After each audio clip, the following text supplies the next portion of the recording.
The disappearing glitch in Toca Life World causes characters, saved progress, or items to vanish unexpectedly.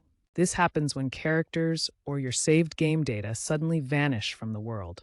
Common causes include data corruption from app crashes, syncing problems when using multiple devices, software conflicts with other apps, and memory limitations on your device. Toca has addressed this with updates, including version 1.8.2 released in June 2025, which fixes data synchronization errors that cause the glitch.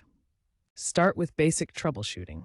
Force close and reopen the app, clear the cache, and make sure you have at least 1 GB of free storage. If the glitch continues, reinstall the game and restore from a recent backup. To prevent the disappearing glitch, enable auto backups in the app settings and avoid playing the game during updates. Toca Life World includes a safe mode to isolate changes and prevent data loss.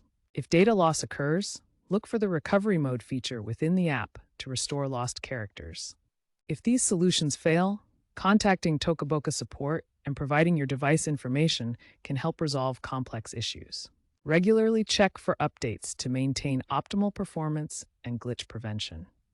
Remember to treat the app like a delicate ecosystem, regularly maintaining it to prevent disasters.